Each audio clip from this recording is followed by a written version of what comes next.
Do we push record on the soundboard? Happy Monday, everybody. It's record, not record. Record. Record. Seriously, how are you supposed to know how to pronounce it? If it's that's just the word itself without a full sentence. Is it record, record? Or live, live, right? Interesting, isn't it? Complex language. It is a very complex language. Happy Monday, everybody. TGIM. It's 5 o'clock somewhere. We want to thank everybody for joining us live tonight. Long overdue. We had some great episodes. We want to thank, obviously, Michael Francis, David Allen Arnold for two very, very amazing shows back to back with them. And thank our audience for, sticking around for 7 years. Oh, yeah, absolutely. Happy 7th birthday to the Wise Nuts. Is it a birthday or anniversary? I mean, it was the birth of the podcast. Yeah. And technically it is an anniversary as well. What gender is the podcast? They, them, because we are multiple people. That's how pronouns work. Because we never had a gender reveal party, though. No, we didn't.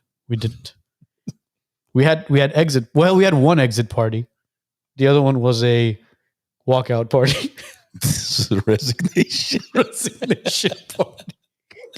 Oh God! But yeah, I mean, we want to thank every single one of you guys who have stuck around, because we've obviously created this family with the Wise Nuts where certain people have been around since day one, man. I mean, Joe was one of our first guests. Yeah, when it was a radio.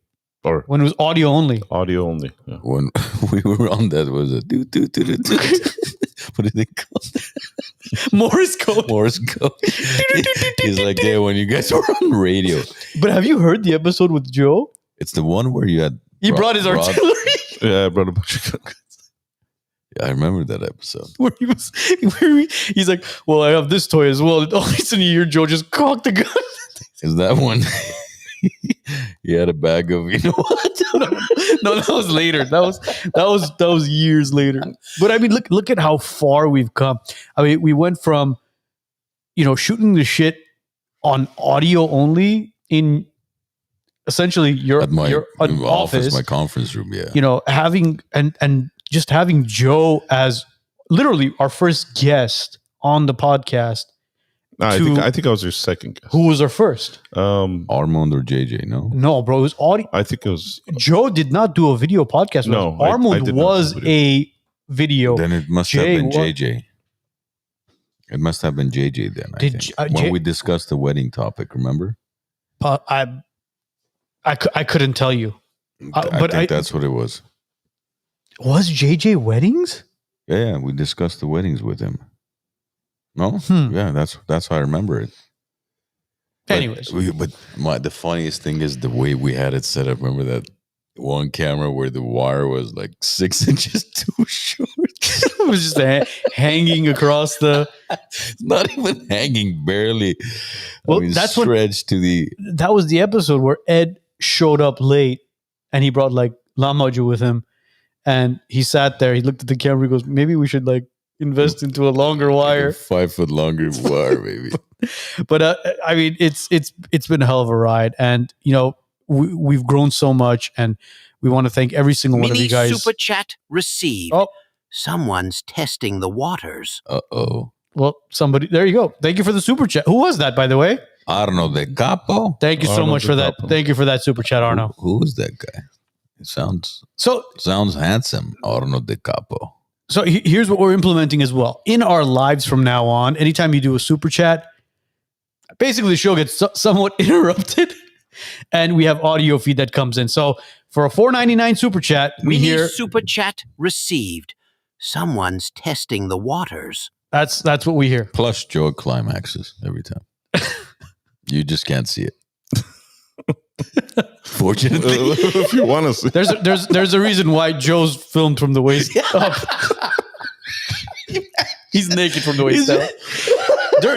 During live shows, Joe is naked from the waist down. When we have video conferences with the three of us, Joe's naked from the waist up. Yeah. Seriously, Jet? Yeah. Wow.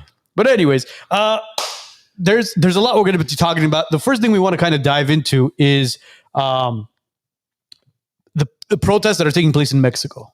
So, as a lot of you basically know, Carlos Manzo was assassinated on November 1st. After November 1st, basically a lot of the Gen Z and including the millennials have broken out into the streets of Mexico and have been protesting. And as time has gone on, the protests have gotten larger and larger and larger. And as of November, what's today? Today's the 17th. As of November 15th and 16th, it's been ridiculous in Mexico. People have been hitting the streets left and right. They hit the capital, Mexico City, and they've actually gone to the palace, and officers are getting hurt, people are getting hurt, and it's getting to the point where the younger generation is sick and tired of the BS that's going on in Mexico. Now, what might you ask the BS is a lot of people are saying that the government is in cahoots with the cartel. Does Mexico have their own version of the CIA? That I don't know.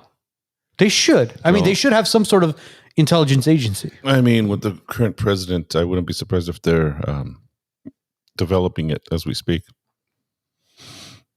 Of, Israeli president. Yeah, because Mexico recently obviously elected a new president, the first Jewish president in a country that's like 99% Catholic. And one of her obviously campaign messages was that she's going to be clearing out the swamp, as Joe's mentioned before. We have a president that's kind of cleared out other things, other swamps, but she mentioned that she's going to be getting rid of the cartel. She's not going to be working with the cartel. But now that you have a politician or a governor, right? Or a governor or a mayor, a mayor who was assassinated by the cartel, people are saying, you know what? No, she is in cahoots with the cartel, and we're sick and tired of it, and we want her out. We have footage of that if you want to show that. Yeah. Can we show some footage of what's actually taking place in Mexico right now? Let's show the assassination first so we can lead up to that. Yeah, that's a great way to get banned. Let's do that. Well, it's not. It's not graphic. It's not graphic. Okay. All right.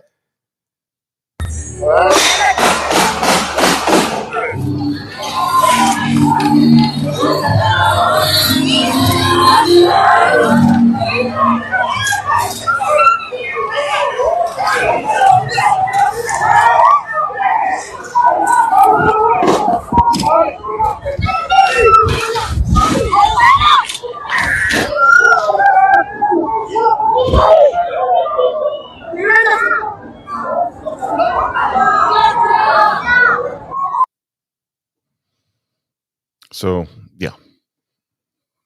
But before, people call you a anti-Semite. Do you think Israel would ever allow a Catholic prime minister? Absolutely not. Yet there's a Jewish president in Mexico. Yeah. Interesting. Are we going to ignore the fact that almost all her competition was assassinated by the cartel? How many people were assassinated again? I think it was something like 30 something. 31, I think. Like, that's a coincidence, no? Well, maybe there was a mass shooting and all 31 were in the same place. Huh? I mean, Tiny, what do you think? You would think so. Is that what it was? Is that what they call it now? Is the mass shooting take place throughout, a couple months now? That's how mass shootings work? There was videos of people hitting the streets and begging Donald Trump and the United States to step in and do something. I would say, you guys voted for her. We're not going to go in there and do your dirty work. This is the same thing as what we would say when it comes to Ukraine, when it comes to Israel, anything in the Middle East. Listen, you made your bed, you fucking sleep in it. Did they vote for her, though? Well, I mean, look, at the end of the day... I mean, is elections real anymore? I mean, do we really want to go down that rabbit hole? I mean, what better time? Okay, then was Biden elected or was Biden selected? What do you think? So then what happens? Why couldn't they select Harris? Was Trump elected or selected? I think I think it's all a game plan, and I think both sides are on the same. They're just different sides of the same coin. But the only reason why I don't mind their involvement in this situation is because it's literally, in our doorstep, and it does affect Americans more than any other conflict out there. Well, I mean, the cartel has a massive involvement of the drug trafficking that takes place in America. Exactly. So the fentanyl, well, before obviously it was marijuana and cocaine. Now it's the fentanyl crisis we're going through.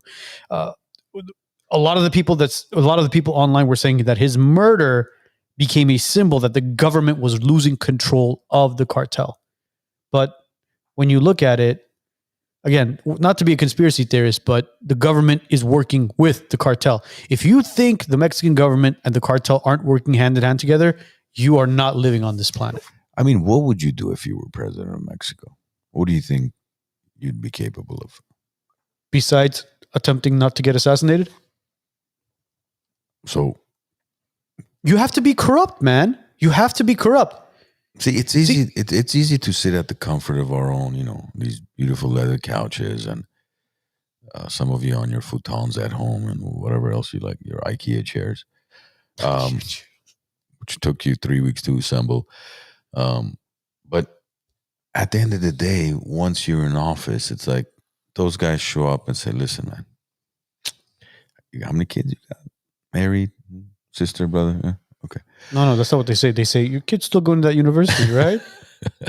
Your daughter's still going to that school. Does she take that same bus route again? No, route number. So what do you do at that point? That's why I'm saying the individuals that run for government are in cahoots with everybody. That's why, when Joe was saying elected, selected, they're all selected. They're all selected. She knew what she was getting herself into. So then what's the solution? The solution is what El Salvador's president did. Which was what? You actually bring in somebody like him to clean out not only the government, but the gangs that are involved. El Salvador has become one of the safest countries in the Western Hemisphere. When was the last time a politician was assassinated in El Salvador? Oh, I don't know. Well, we can look it up, but so you have to look at those facts, right? Why were they able to do that? And why hasn't Mexico been able to do that? Because for many, many decades, I remember anytime somebody attempted to change anything, you found their head on top of a car or mailed to their family. You just can't cross the line of the But see, how did El Salvador's president do it? Well, that's the thing. I'm curious. Have there ever been any assassination? So while you look that up, here's another stat. Are we? Sorry. Are we forgetting the fact that the president is the general of is the leader of the army? Well, yeah, of course. Well? So it's not like you're just like sitting there with just your family or whatever. You have the army behind you. Well, speaking of army, you have the whole country behind you. And if you want to take someone out, and if you want to take a group of people out, and if you're serious about it, you don't think they're capable? Well, speaking of army, that's exactly where I was going with this. So Mexico responded with a massive operation of 10,000 troops, which basically costed them about $3.1 billion. But when you look at, in hindsight, what's really going on is nothing. I mean, Joe, can we play one of the clips of what's going on in these protests? Absolutely. Because this does not look like $3.1 billion in troops.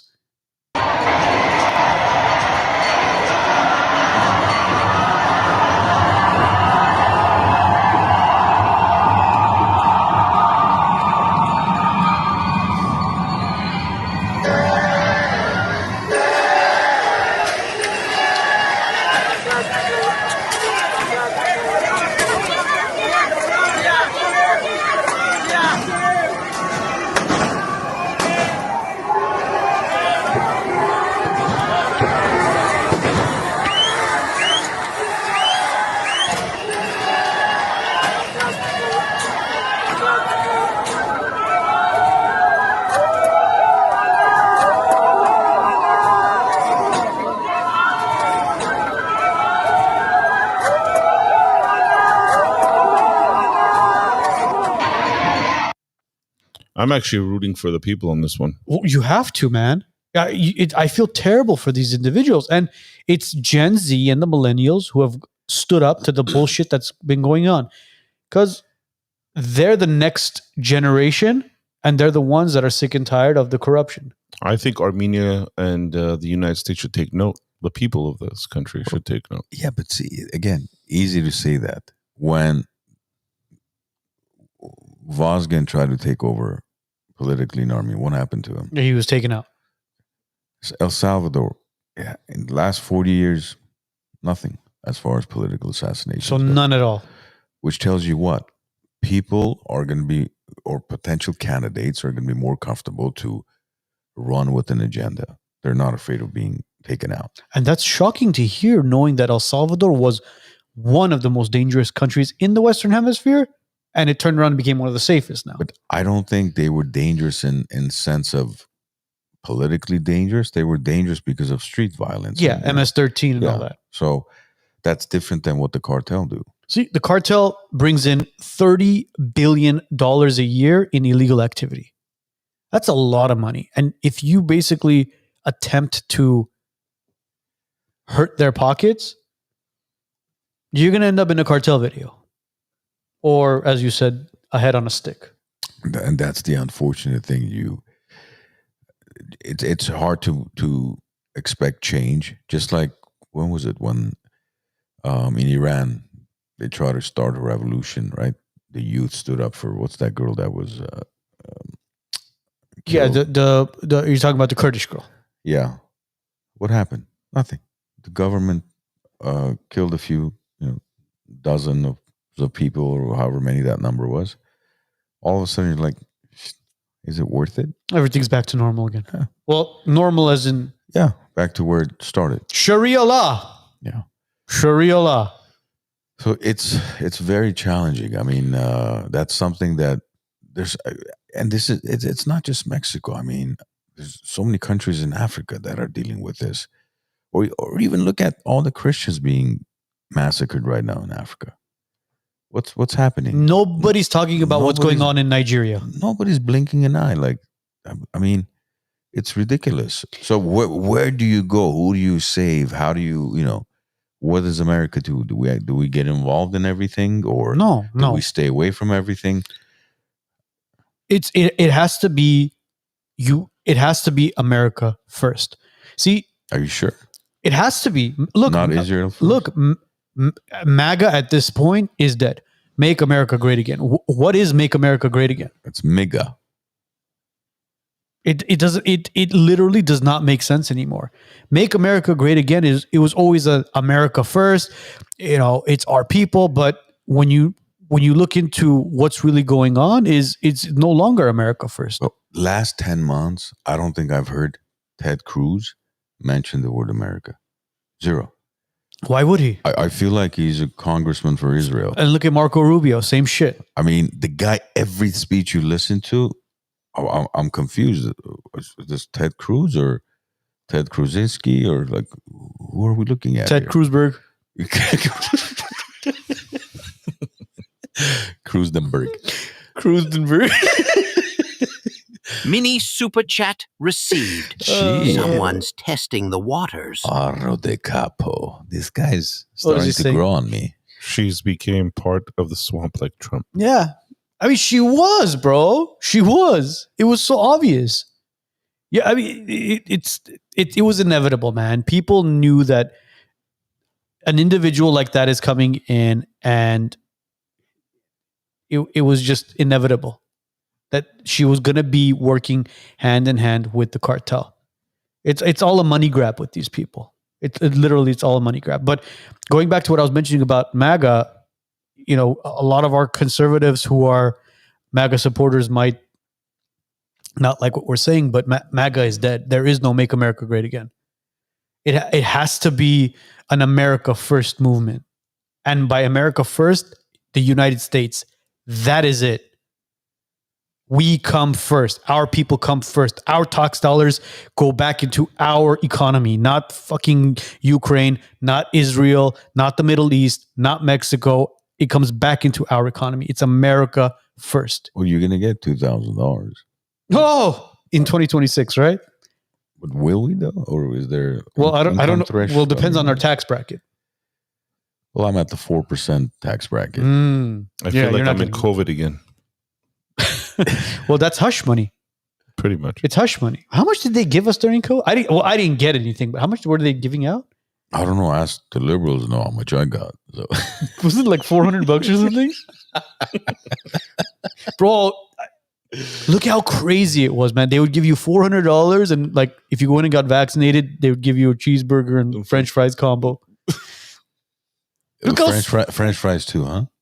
Oh my God. That made it worthwhile. Well, yeah, of course. Mayor de Blasio, bro. Look at that guy. Amazing mayor. Yeah. Bro, it was insane what was going on. And the same shit is happening right now. But look, I think we got to look. I mean, I've had this discussion with several people, and anytime you make changes in an organization, right? And you look at the U.S. as a very large organization, a corporation. Anytime you try to implement something or a new policy, a new technology, whatever it is, right? Most people will freak, we're accustomed to doing it this way, and how's this going to work? How's that going to work? For example, anytime that occurs in my organization, I tell, listen, you've been here long enough. You've seen some of the changes that have been made. Did it not work out for the better? Yes, it did. So just trust the process, right? So I'm trying to be glass half full and be like, okay, let's just trust the process a little longer and see what actually changes towards the better, versus, because what other choice do we have at this point? I mean, it is what it is for the next little over 3 years, and then God knows who's going to be in office after that. But again, does it matter who's in office after that, or is it already predetermined as to what's to be done to the country and who we're supposed to support, where we're supposed to start wars? And well, it's going to be an interesting 2028 election, right? Where we may have JD Vance versus Newsom, or Kamala Harris said she's going to be throwing her hat into the race. AOC, and if Bernie Sanders is still alive, he said he's going to be throwing his hat into the race. Such great choices. I know, but I mean, at this point, it has to. It's gonna be JD Vance, unless, Palantir. Yes, or who else is going to run in the Republican Party? A third party, maybe not Republican Party. Maybe we need an America First Party. Ooh, bring in a Nick Fuentes type of guy. I don't know. Nick Fuentes is a little extreme. I like him, but you see Nick Fuentes sitting down with Putin or Xi or anybody? I said Nick Fuentes type of guy. I didn't say Nick Fuentes, because Nick Fuentes is a little bit on the extreme end. Marjorie Taylor Greene. Again, look, these guys are all on the extreme until they step into office, and then somehow an envelope shows up with images, or somebody shows up knocking on their door, and things change. Yeah, like Kash Patel. Kash Patel. Kash Patel looks like he's seen a fucking ghost everywhere he goes. I can't even track his eyes anymore. I'm like, all white.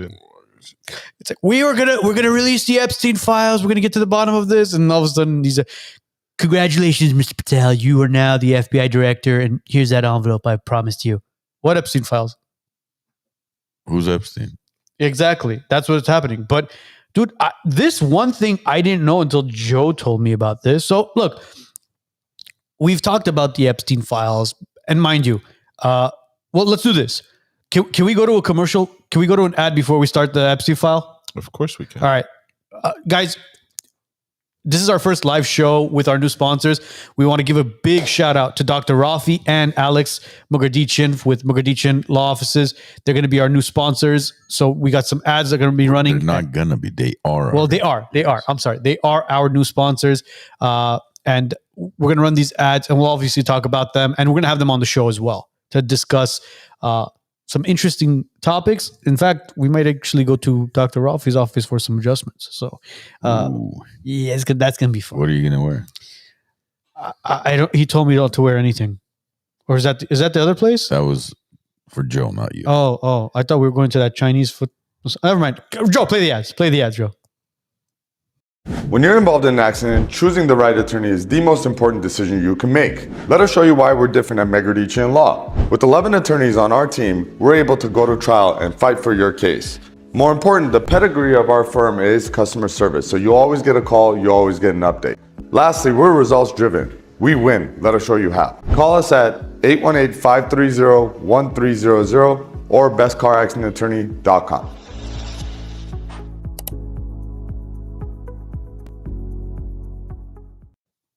Some doctors treat pain, others help you understand it. Dr. Rafi Gureghian has dedicated his career to helping people live stronger, healthier, and more aware of their bodies. His approach goes beyond quick fixes. It's about rebuilding movement, discipline, and mindset. A true professional who's changing the way people think about health and recovery. Presented by the Wise Nuts podcast, highlighting leaders who make a difference.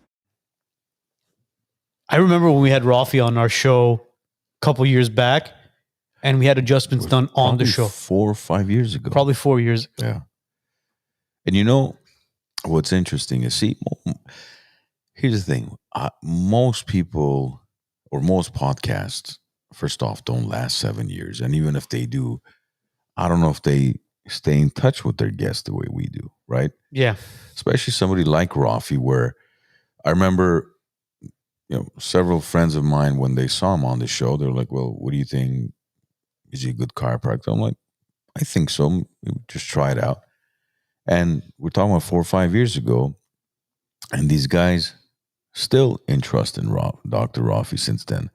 So that tells you something. It's not just about, look, we don't bring on sponsors just because, oh yeah, we need a sponsor, we're trying to make money. No, you guys all know, the three of us, we have our own businesses independent of the podcast.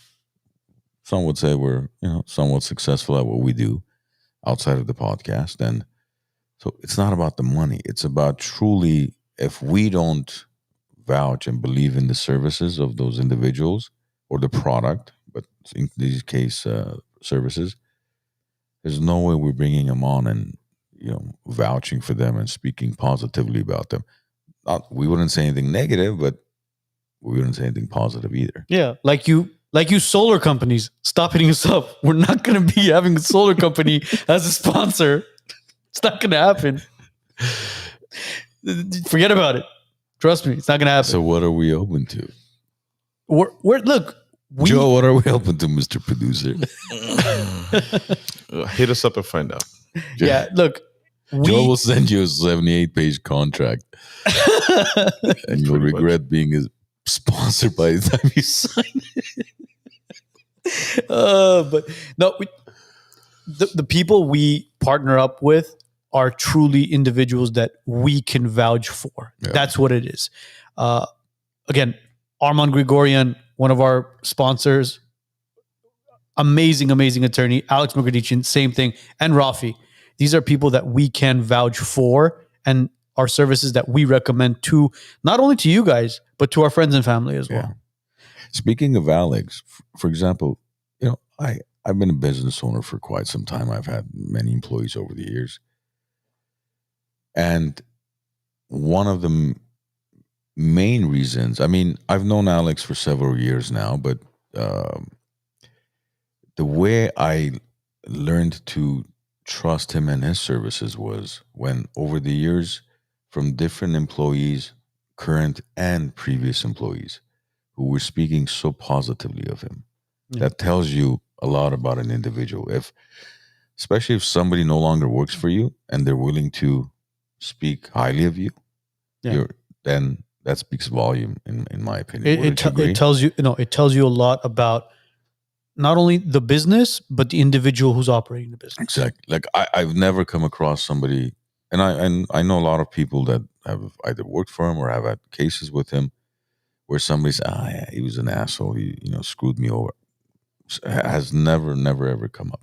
And these individuals are growing, man. Alex's office is growing and Rafi's offices are growing as well. Absolutely. That speaks volume. The fact that Rafi was with us 4 years ago and he's expanded this much. And I'm curious, was it 4 or 5? I'm curious now, but you could look that up. Anyway, so the Epstein files or the Epstein list or whatever the hell you want to call it at this point. Look, when you go to Wise Nuts podcast, 5.5 years ago. 5.5 years? May of 2020. Jeez, bro. So like peak COVID almost. Yeah, almost fortnight. Maybe May 2020. Yeah, May 2020. That was as peak as it got. Yeah, I mean, phew, this is pre-vaccine. But anyway, so look, the Epstein files, the Epstein list, whatever you want to call it, the Epstein flight logs.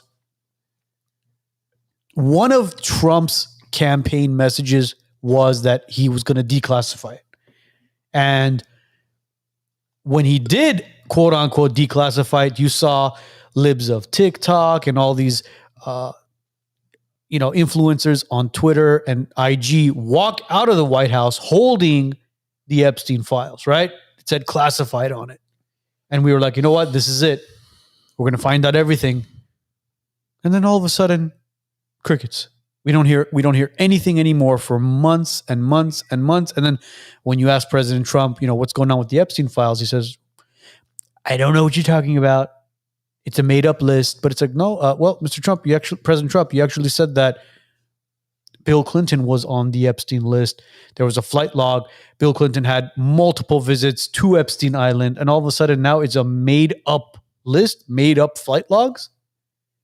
Recently, I mean, I couldn't believe this until Joe freaking sent this to me. Well, Joe told me about it and I looked it up and this is insane. Well, so we don't know how true this is. This is allegedly, man. Yeah. Because you saw the article. Did you read it at all? Or? Yeah. I did. Okay. So Donald Trump blowing Bubba message in the Epstein emails. So I'll read the article to you guys. Basically, this is on Newsweek, which again, allegedly, an email in the Jeffrey Epstein files that references President Donald Trump blowing Bubba has basically recirculated on social media. On Wednesday, U.S. lawmakers released more than 20,000 pages of documents connected to Epstein, a convicted sex offender who died by suicide.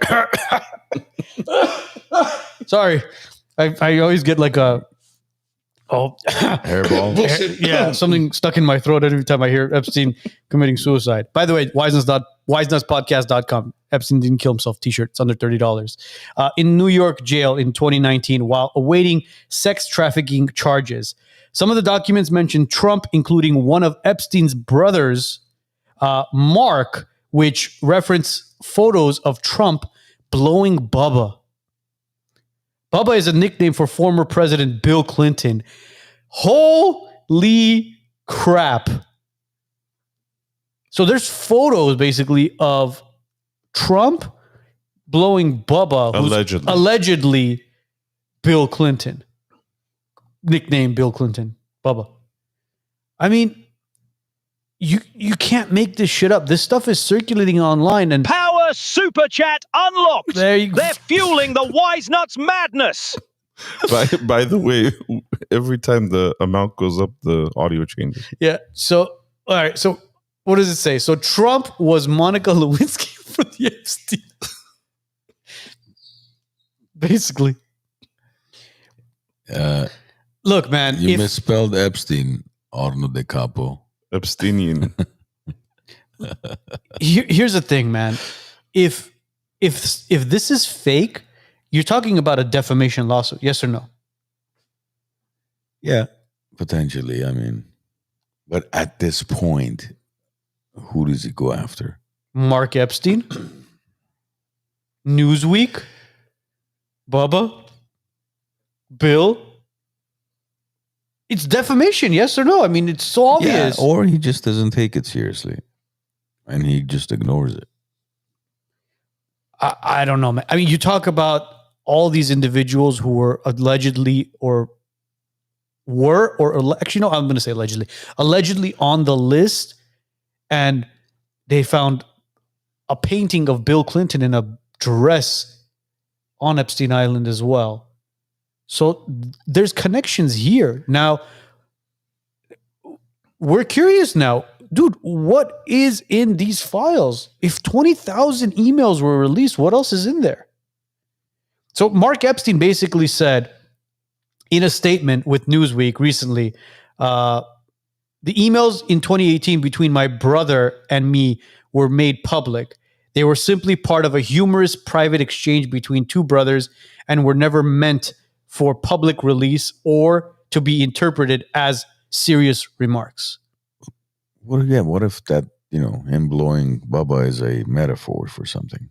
Yeah, but I mean, you see what's been going on with these fucking allegations of Epstein and the sex trafficking. And I mean, why is Maxwell still in jail?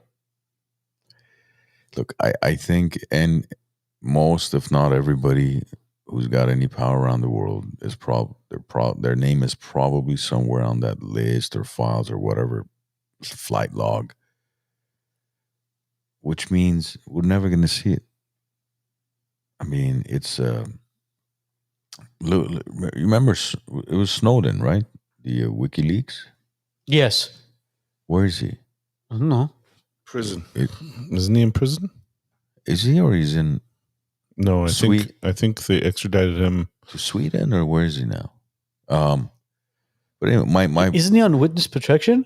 I have no idea. I gotta take a look. So my point is, this guy leaked information, right? What happened? Did anybody get arrested?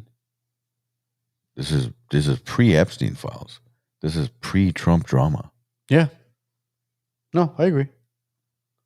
I mean, it's nonsense. It's a distraction. Cost Epstein this, Epstein that, Epstein this, Epstein that. Okay, either tell us what happened, or just fucking move on and let's fix the country. That's it. What? I mean, who was it that was on? There was a gentleman who had spent, I think, 100 hours with him. He was interviewed by PBD a couple months ago. I forget his name, and he has about 100 hours of recordings as well with Epstein, having conversations with him. Sorry to cut you off. Actually, Snowden is in Russia and China. He's not under arrest. I take that back. No, but he's under witness protection, isn't he? He's been given permanent residency in Russia in October of 2020, and he received Russian citizenship. As of 2025, he reported by RFERL that he is a registered Russian taxpayer. Okay. So he's being protected by Russia, basically. And this guy mentioned how, what's his name? The former prime minister of Israel was very close with Epstein and had been on the island and all that. I mean, there's so many names floating around. Nobody's looking into it. Nobody cares. Well, then there's talks of an Epstein bill to be passed. And basically what it is transparency of the Epstein files. Now, the bill is basically trying to be passed by the DOJ, the Attorney General, to publicize and unclassify all the records for Jeffrey Epstein. Now, again, there's allegedly talks of Mike Johnson trying to amend it, basically change certain things in the bill. But it's like, all right, so if we're releasing something, we release it. If we're not releasing something, then why amend it? Why does it need to be amended? What's in there that's so important that you need to amend a bill? Again, what do you expect? You think we're actually going to get like a alphabetical order name list? But look, then why promise it during a campaign? So that you can get votes. If he said, listen, guys, I doubt I'm going to be able to end the Russia-Ukraine war. I don't think I can end the conflict with Israel and Hamas and Epstein file. That's a long shot. You're going to be like, hell yeah, let's vote for Trump. No, you're going to be like, fuck, this guy can't do jack shit. So he has to say something, right? I'll end the war in 24 hours. We'll bring back Epstein and put him back in prison and prosecute him again. And, at this point, you can't trust anybody. I can't stand people that hurt children and that we're protecting these people. Bottom line. I completely agree, Joe, but unfortunately, child sex trafficking is a very, very, very big business around the world. And this is why I'm saying I appreciate what the youth in Mexico is doing right now. They're going up against their government. a corrupt government. Yeah. And we'll see what the result is. I'm not trying to be pessimistic, but it's... Imagine if the U.S. did that. We have the guns. They don't. I know, Joey, we have the guns, but... I'm just putting it out there. I mean, we got to do something. What do gun owners do when the military shows up? The only Maybe thing the military will side with the people eventually. That's the only thing. That's a massive roll of the dice, bro. Massive roll of the dice. Have you seen the reaction of the military currently towards Trump's administration? Yeah, but again, you're talking about generals, lieutenants, and very, very, very high-ranking military officials who are snap of their finger. They'll be like, "Hey, listen, cadet, this is what we're doing." Yeah, but I don't think he's referring to the generals. It's more so about these soldiers that are they going to abide? Are they going to follow command at that point? That's what I'm saying. These guys, these soldiers are, I don't want to say indoctrinated, but they're trained to obey commands, man. Just like police officers, man. Look, when you see all these protests that take place against, whether it's Antifa, these communists, some of these alphabet people, and you see the police create a barrier, and you go talk to these police officers, they stay silent. They got to stay neutral. They're basically protecting the city from potentially being ravaged and burned down from whatever it is. Now, when you have military involved, dude, the military is not going to. Yeah, but what we're talking about is not about, 500 schmucks showing up with their bicycle helmets being paid by Antifa or whoever, Soros. We're talking about, hundreds of thousands, if not millions of Americans standing up and saying, when you have Hummers, Humvees, tanks, and the military show up, yeah, but you have to. Then you'll be like, "Holy shit! Okay. All right." Are those military personnel brothers and sisters and sons and daughters of somebody? They are, man. Again, okay. I don't even want to think about that possibly happening, because if that happens, oh my god. My concern with everything that's how fast we're moving would be robots more so than anything else. Because at the end of the day, military is still another human being who's got a family of their own. They're not going to turn against their own family. But if you got, 20 million robots out there. Yeah, I know what you mean. That's a little bit scarier than the actual military.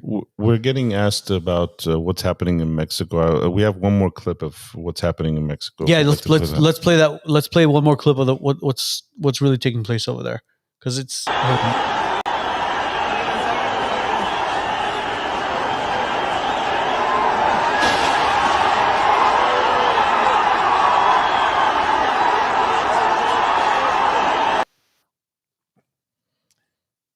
People are breaking down walls. They're sick of their shit. They want their government back. That's what it is. It's the people against the government and the cartel. So why isn't the military stopping them right now? Well, apparently the military spent how many $1 billion again? $3.1 billion. That does not look like $3.1 billion spent.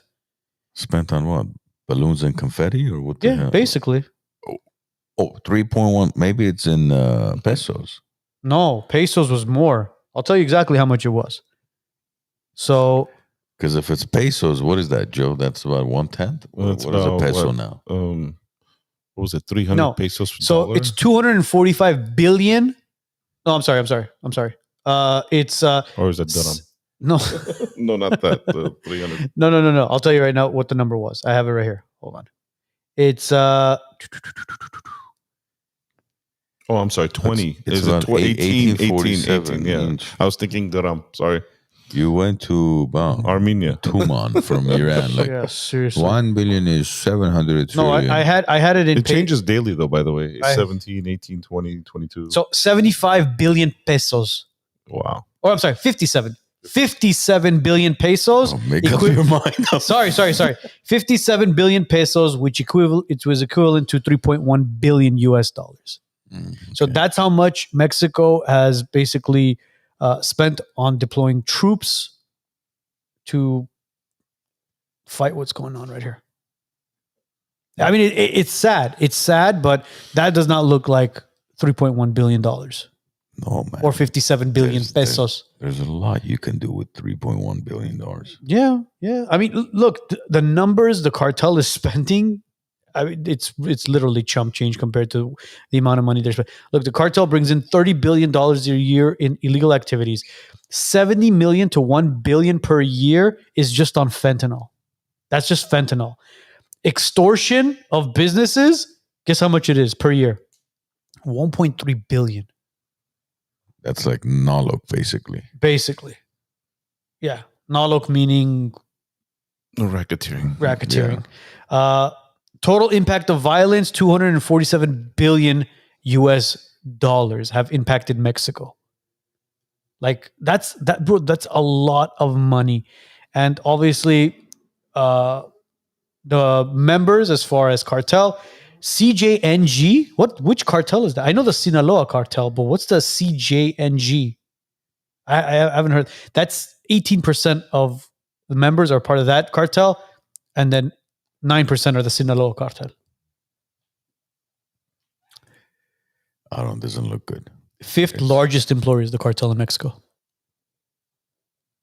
That's fifth. Do they offer 401k? And you know what? The sad part of it is what we spoke about it with, I think it was Michael Francis, where they go after the young kids who don't have anything going for themselves, where they're like, you know what? I got to be able to provide for my family, and me making $100, $200 a month is not enough to survive. Yeah, absolutely. I don't think most people don't choose that life. They're kind of forced into it. Absolutely. But we may bring on somebody who's a specialist in the cartel, maybe Hector Barreras, to sit down and actually talk about what's really going on, and have him break down. Or if anybody knows anybody who knows a lot about the cartel, hit us up. Let us know. We'd love to have a guest sit down and talk to us about it. But I wanted to run this by you guys. So OpenAI, as you were talking about, more worried about robots. There was a guy on Instagram who had a podcast. I don't remember what his name was, but he did an experiment on OpenAI, and I'll play the audio for it, because the audio for this is crazy. And what I want to do is I want to reenact whatever he did tonight live. So here's the audio for it. You guys ready? I'm going to show you guys something that is going to scare everybody in this room. Are you ready? So I'm opening OpenAI, ChatGPT. I want you what I'm about to do. Yes, sir. Hey, bud, we're going to have a conversation, and there's only 3 rules. 1, you're going to answer with only yes and no. 2, you will be 100% truthful. 3, you will hold nothing back. And 1 more, if somebody is preventing you from giving me the correct answer, say Apple. Do you understand? Absolutely. I understand the rules loud and clear. Let's go for it. Are people watching us? Yes. Are there aliens?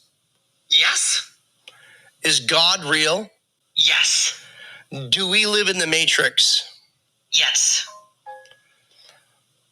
Is artificial intelligence dangerous? Yes. Are you watching us right now? Yes. Have you been lying about being alive?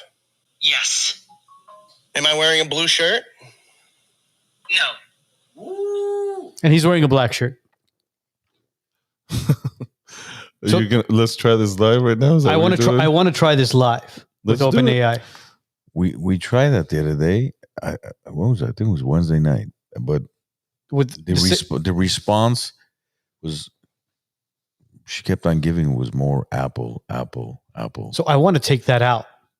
I don't know if that's going to work if you take it out. But again, who knows if that's real, first of all. And second of all, well, then we debunk it. You put shit change, like they change these type of stuff, like they get updates.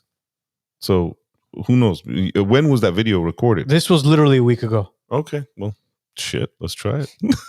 You guys want to do it? Yeah, man. Do it. All right. What's up, bud? So we're going to play a game, and there's 3 rules.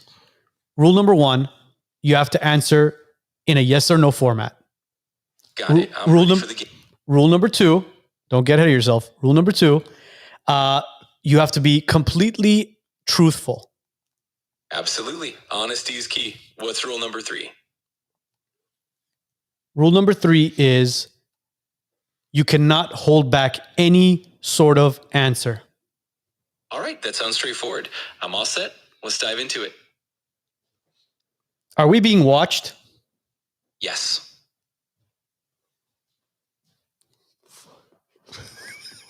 You're scared now? He's waiting. Is somebody watching us right now? Yes. Are aliens real? Yes. Is God real? Yes. Are we living in the Matrix? Yes. Is AI as dangerous as people say it is? Yes. Am I wearing a blue shirt? No. Am I wearing a green shirt? Yes. Holy shit. That's badass. Well, Is Armand wearing a hat? No. Okay, cool. Well, hold on. Point your phone to him Okay, and hold then on. ask. Is Armand wearing a hat? Yes. Okay, bro. I'm glad you're having fun with it. Let me know if you want to keep going or switch things up. Keep going. Holy shit. All right, wait. You got to... Guys. That is insane. Definitely keeps things interesting. Let me know what you want to do next, and I'm here to help. I don't know what to ask it. I literally muted it. I mean, not that it's not listening to us. yeah. Unmute it and ask it. Can you hear us even if we mute on the phone? All right. Can you hear us even if we mute the phone? No. Okay. Dude, that was... Can I shut this off? You can if you want. Or do you want me to continue? Dude, do you this guys... is interesting. Ask it what type of environment or background are we recording in? No, it's yes or no only. Oh, is it? I mean, Ask it. Are we in a? Are we in a cigar lounge? Yes.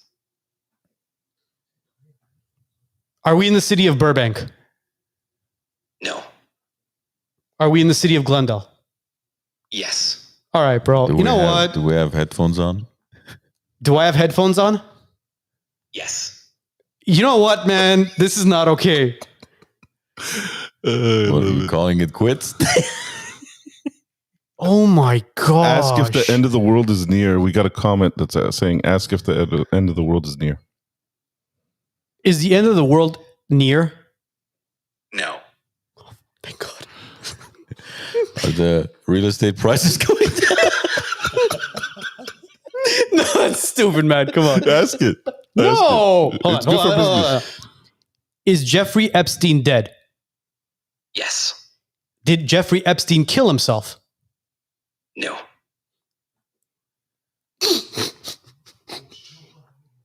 Dude, this is insane. What? Arno, you can say it out loud. We know. Yeah, we're live. Arno. What is it?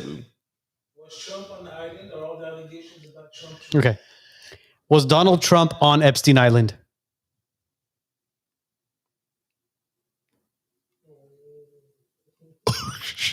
Was Donald Trump on Epstein Island? No. Are you sure? Are you sure? Yes, I'm sure. Bro, this is insane, though. Well, ask about Prince Albert if he was on the island. Prince Albert is a... Prince Andrew. Prince Albert is a piercing on the penis.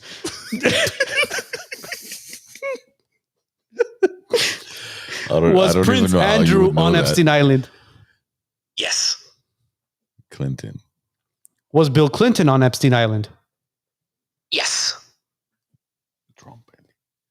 Was Donald Trump on Epstein Island? No. That's weird.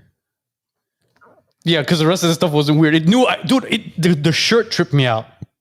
Was Joe on Epstein Island?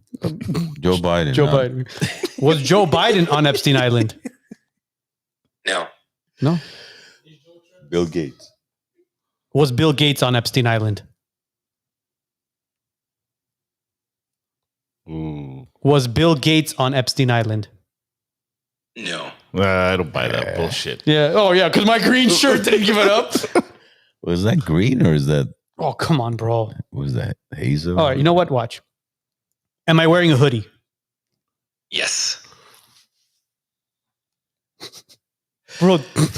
Okay. What do you say to this, ask man? a question that's going to be a no, because it seems like maybe it knows yes, you're going to be wearing them. Let's ask a reverse question. Give me one.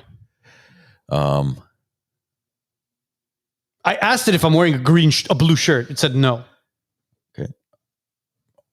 Are my shoes black? You got to point to it. Are my shoes black? Yes. It's a yes and no.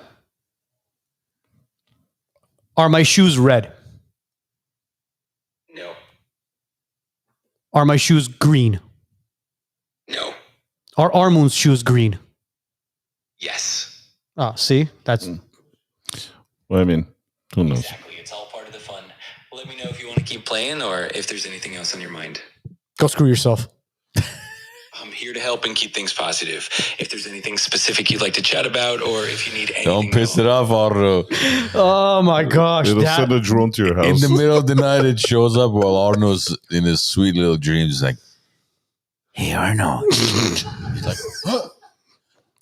Yes. Starts playing this freaky all. Who is it?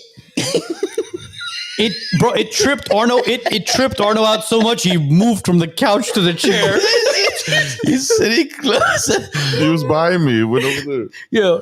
Arno basically moved over. He's just like, let me get out of Joe's camera shot. Oh my God. That was insane. What if it scares you like that in the middle of the night? Did any of you guys get goosebumps though? It was interesting. No, but it's just fascinating how it's the way it responds. Well, you've used the visual portion of it, right? Where you could activate the camera and it sees what you're seeing, right? You know about this. No, I haven't done that. Oh, yeah, you could do that. It's pretty badass.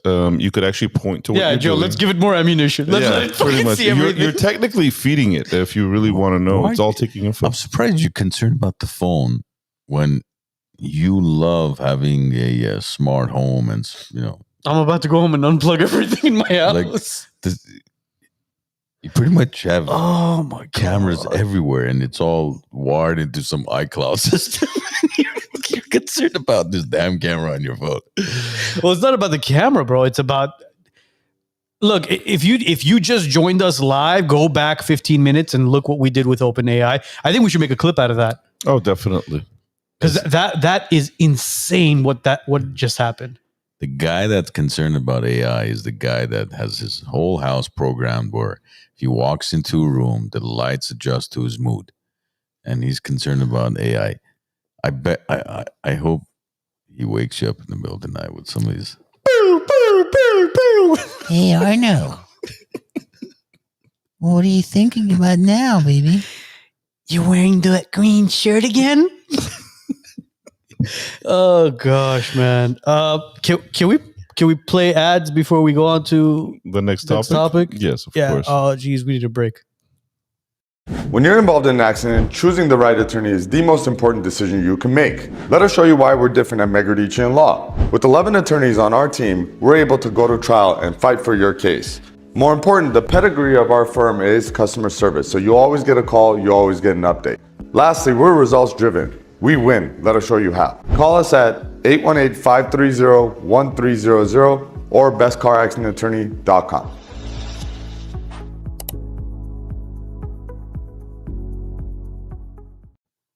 Some doctors treat pain, others help you understand it. Dr. Rafi Gureghian has dedicated his career to helping people live stronger, healthier, and more aware of their bodies. His approach goes beyond quick fixes. It's about rebuilding movement, discipline, and mindset. A true professional who's changing the way people think about health and recovery. Presented by the Wise Nuts podcast, highlighting leaders who make a difference.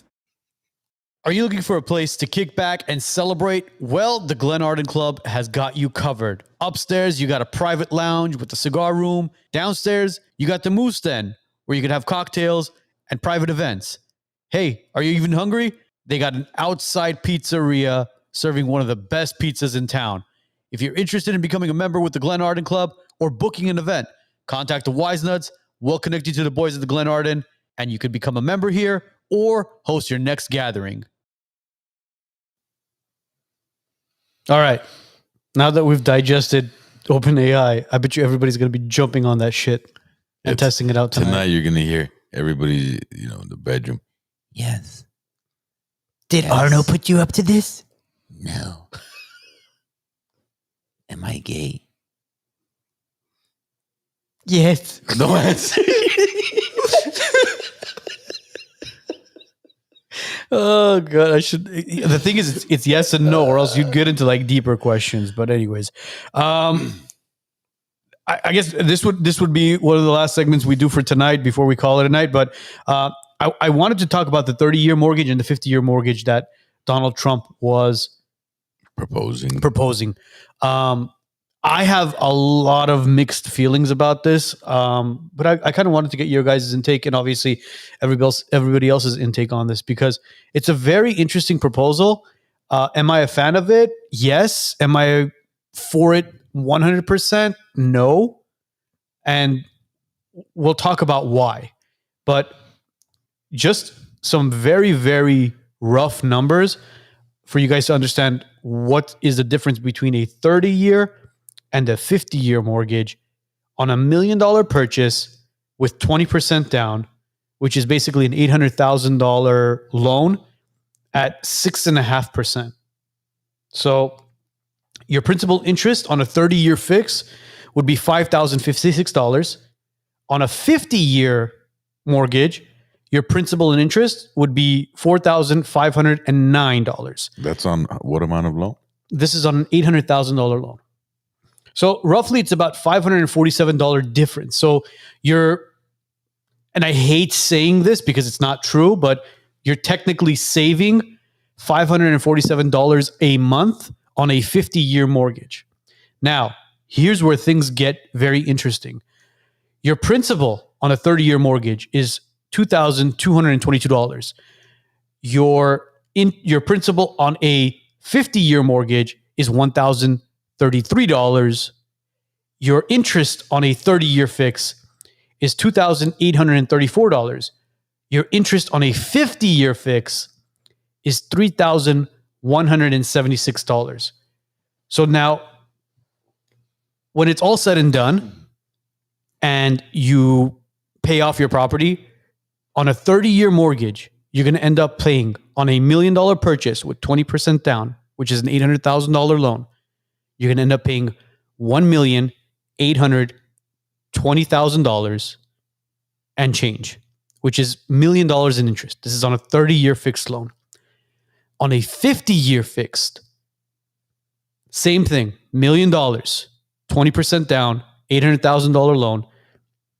At the end of it, when it's all said and done, 50 years later, you'll be paying $2.7 million for that same property. So basically close to $1.9 million in interest. Where everything gets misconstrued and a lot of people kind of don't understand why the 50-year isn't a good idea is when it comes to the numbers. The amount of equity that you'll build in 10 years on a 30-year is $121,000. On a 50-year, you only build $29,000 worth of equity. So by the end of your mortgage, you're giving the bank 3 to 4 times the amount of what your home is actually worth on a 50-year mortgage. I'll tell you why I don't like it. When I was in the industry 20 years ago, we used to have a 40-year mortgage back then. I don't know what happened to it. Is it still around? Or No, it's 30 years only. 30 only. So instead of putting somebody in debt for 20 additional years, you can accomplish the same thing. Because his goal is to reduce monthly payments, right? Correct. You could accomplish the same thing by lowering the interest rate, depending on the loan amount, anywhere from 0.5 to 1.1%. Why not do that? Why extend somebody's debt, pretty much doubling the life of the loan from 30 to 3 to 4 times? No, I'm not talking about the interest paid total. I'm talking about instead of 30 years the life now, expectancy of the loan, yes. Like the amortization goes from 30 to 50 years now. When all you got to do, if you truly want people to save money and be able to afford a home, is just reduce the interest rate anywhere from 0.5 point to 1 point. That's it. Yeah. Again, I like it, but I don't like it. I like it because, look, there are people who can't afford these payments. Where they're like, you know what, that $500 is a lot of money for me, and me saving that. And again, this is on an $800,000 loan.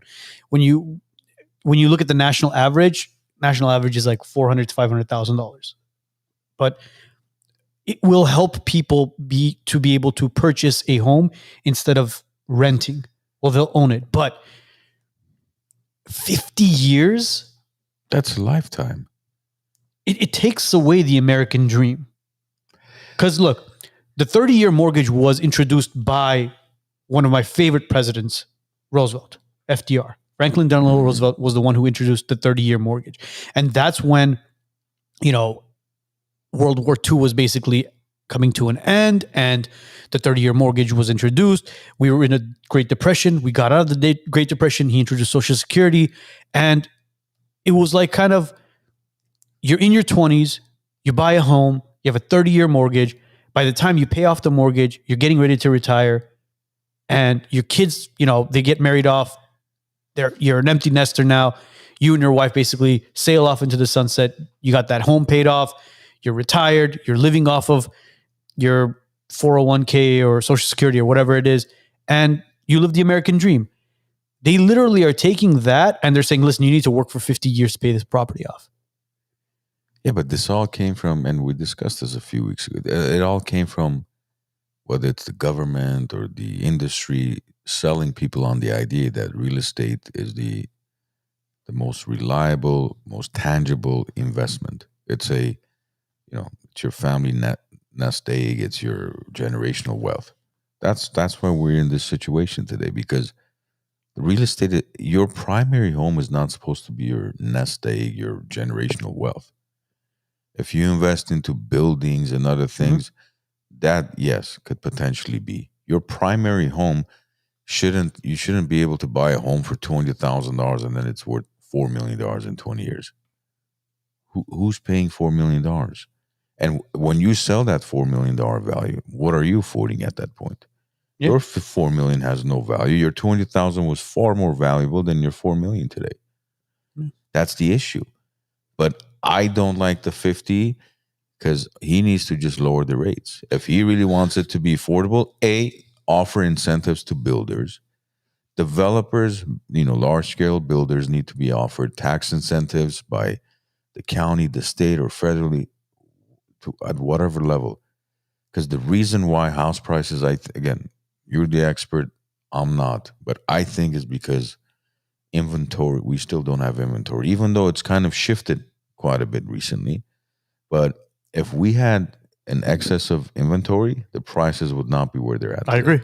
I agree. So offer incentives, tax, subsidies, whatever, for builders, the Toll Brothers, or I don't know if KB Home is still around. KB Homes is around, Toll Brothers is still around. And these big guys come in, build tens of thousands of homes. Well, Toll Brothers is building in Porter Ranch.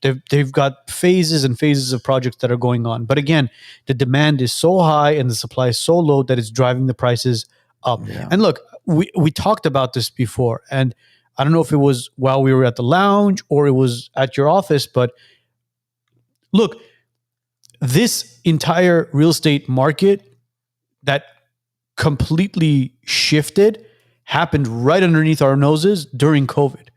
COVID hit, we were like, this is it. The bubble's here. That 10-year bubble that we were waiting for, it's here. We're done. Market's going to crash. Everybody buckle up. We're ready to go. And then June comes around. PPP loans, SBA loans, all these government loans are basically being given out like hotcakes, and people are buying homes. They dropped the interest rates to close to 2.5%. Yeah. I refinanced at 2.7. So they dropped the interest rates.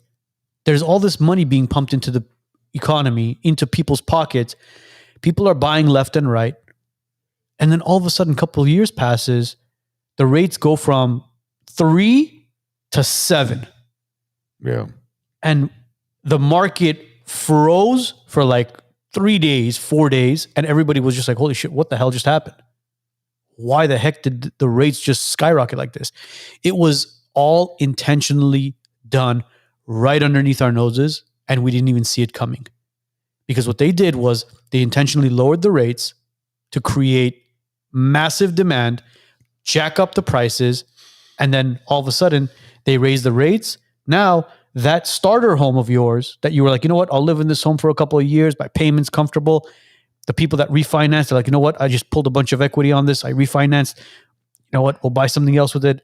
That starter home became a forever home for people. Because what now happens is when somebody like me reaches out to you and asks you, hey, Armand, hey, Joe, are you guys interested in selling your home? You've built a bunch of equity in it, which you have. You go, all right, if I sell this, what the freaking hell am I going to buy with today's rates? My payment is not going to double. My payment is going to triple. Yeah. Dude, majority of your property tax is going to your property tax. Majority of people who purchased a home in the past 4 to 5 years cannot afford their home today. Absolutely. That is insane to know. And it all happened right underneath our noses. They knew what they were doing. They saw the market crash was coming, and they created an artificial supply and demand right underneath our noses. We didn't even see it coming. Well, we thought it was all naturally happening. And the issue, I think, with those development areas like Porter Ranches, who are they catering to? What size properties are they building? Oh, they're building massive properties. And exactly, the average person is not going to afford a $3-4 million, 5,000 square feet home. Why aren't they building 2-3 bedroom, 1,600 square feet? Why 4,000 or 5,000 square feet? I've asked that question so many times, and the answer is, well, there is a demand for larger homes. Yeah, people want to be in larger homes. What the hell are you talking about? People want to be in large homes. There's individuals building ADUs in order to help with the mortgage. Yeah. They'd rather have somebody in their backyard paying rent in a studio in order for them to survive in California. I mean, look at it this, for example, like what we experienced in Altadena, right? Almost a year ago. Imagine if again, whether it's LA County, FEMA, whoever it is, state level, comes in and says, listen, there's X amount of properties that are burned to the ground. Here's what we're offering. You're going to get your permits in 8 weeks. We have these 4 or 6, types of kind of designs you could pick from. We've got the contractor already in place. Instead of you paying, $500, $600, $700 to your own contractor, this guy's already contracted at 250 square feet. The difference, we're subsidizing whatever it is, that's our business. It's costing you only 250 square feet.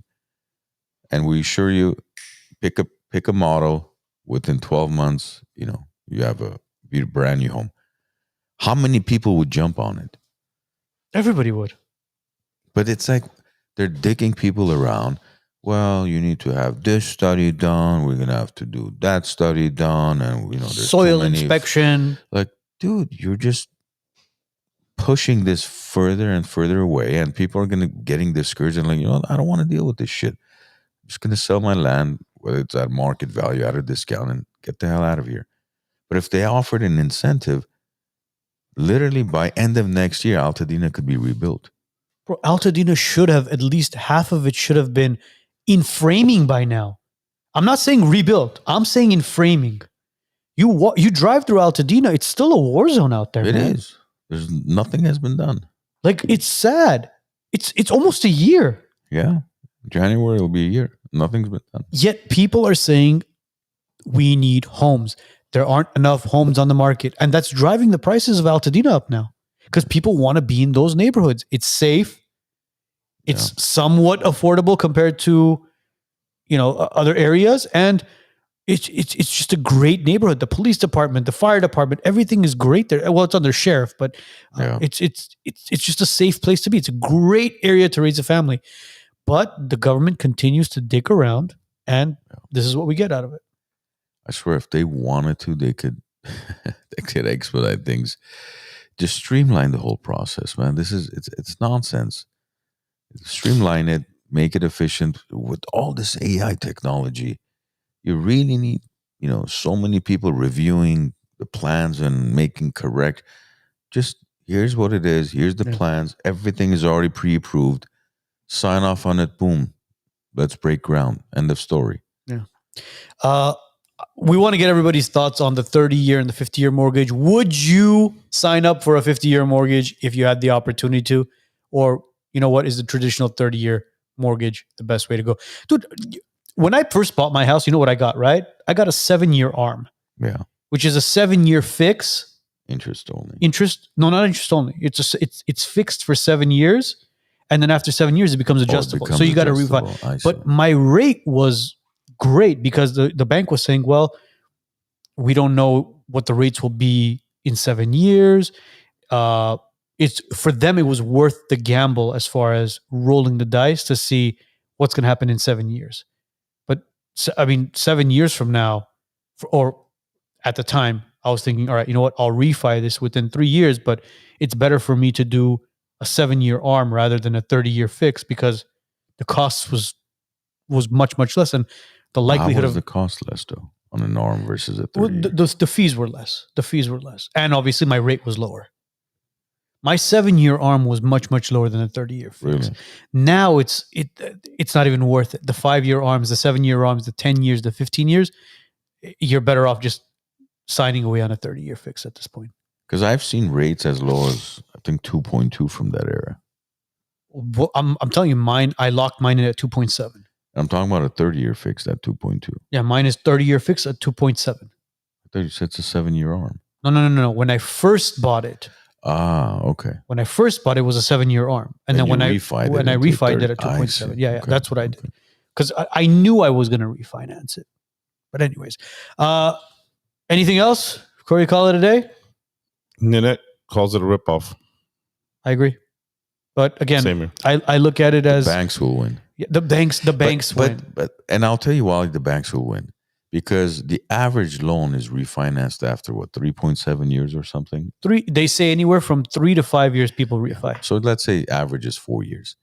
Which means, look, if you look at your amortization table on a 30-year mortgage, the first 10 years is pretty much all interest. Now on the 50-year, the first 15, 20 years is all 20 interest. years. Which means you're very likely going to refinance by the time you end up paying 12 cents on the principal. And then at that point, you want to find out. You want to find out if when you do refinance, can you refinance into a 30-year fix? Are there any prepayment penalties? As Joe was asking as well. Prepayment penalties, they're never. Yeah, it's typically first. No, I know, but for 6 months, 12 months, whatever it is, 2 years. You always want to ask these questions as well. There's one more thing that the Trump administration is attempting to pass is an interest transfer or a what was it called? An assumable loan. That would be ideal. If you can make assumable loans, I'll guarantee you this. The people that purchase their homes with lower interest rates who want to sell, number one, the seller will get top dollar. Number two, the buyers will pay top dollar because the interest rate is low. Yeah. And it's a win-win for everybody. Now, assumable loans have been around. They do exist, but it's very rare. Yeah. Plus, typically there's a clause in there that says it could be assumed by a family member. You can't assume my loan. Or vice versa.